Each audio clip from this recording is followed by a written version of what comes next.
All right, guys, what's going on? Levi Trumbull reporting outside of the Frederick County Courthouse. We are here today to bring you the final chapter as it relates to a story that this channel first broke and exclusively broke, that being State of Maryland versus Reina Streufert. You will remember that is the young woman who took a Tesla and smashed it into the LoveCraft building off of Route 40 in Frederick County, Maryland. Well, before we get into the final situation that we have to bring you, and that being the sentencing that she received today, before we do that, we are going to hit you guys with a quick flashback, a quick timeline of events surrounding State of Maryland versus Reina Streufert. So with that, check out this highlight reel. All right, guys, Levi Trumbull reporting outside of the adult store we told you about, in which the 19-year-old woman crashed her vehicle inside of and was charged with malicious destruction of property. We are going to rehash some of the details just momentarily of the situation in question. So as you will recall, when we broke down the charging document in May of this year, this adult woman crashed a red Tesla into the building of LoveCraft here off of Route 40 in Frederick. She did that because she was in a lover's quarrel with her boyfriend, and her boyfriend allegedly said that he wanted to love another woman instead of her. So this upset her, and what she had tried to do was come to this store to buy what she described as sniffers so that she could stick the sniffers up her nose, wrap a plastic bag around her head, and use that to unalive herself. Here is that booking photograph, which comes courtesy of the Frederick City Police Department.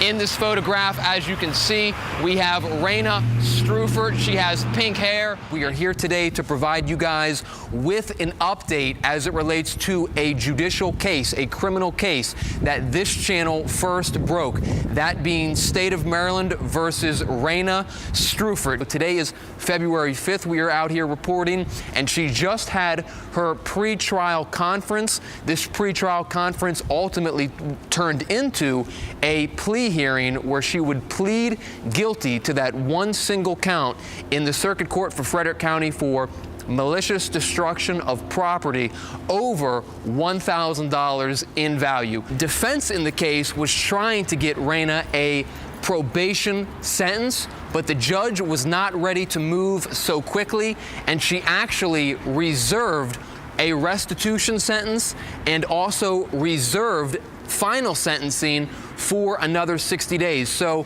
there will be an upcoming sentencing hearing where this whole situation will wrap up. So as we reported the last time, Judge Kathleen English did not actually lay down a sentence in this situation because she was looking for more evidence, more documentation that would establish how much damage was actually committed to the building before she would ultimately lay down that final sentence. Well, we also brought you the fact that Reina's defense attorney, that would be John Discavige, he was fighting for a PBJ, a probation before judgment. Well, in their case today, they would wind up getting just that.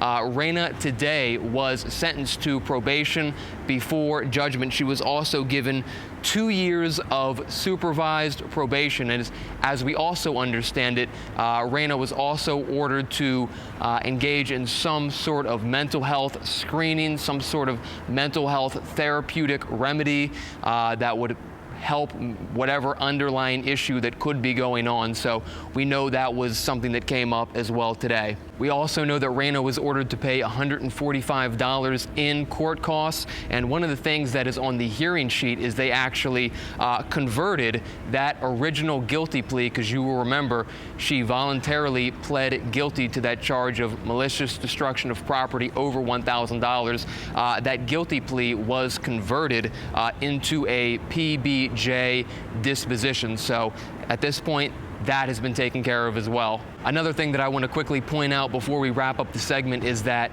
in addition to today's probation before judgment, she also filed a line with the court to change her mailing address from one that was originally one in Frederick to one that is now in Clarksburg. Notably, what's interesting about that situation is that the address that it was seemingly changed to in Clarksburg is one that there is no domiciled structure on. It seems to be an empty plot of land. So we're not sure what that's about. We know that when we researched that address, we actually saw that there is construction in the works for that to be some sort of animal hospital. But as of this moment, it appears to be an empty plot of land. So again, not quite sure what that's about, but with that, guys, we have concluded this situation. That's everything that you need to know about State of Maryland versus Reina Streufert. Thank you for following us and trusting us to get it right every step of the way throughout this process. If anything else comes up that is newsworthy out of this situation, we will bring that to you,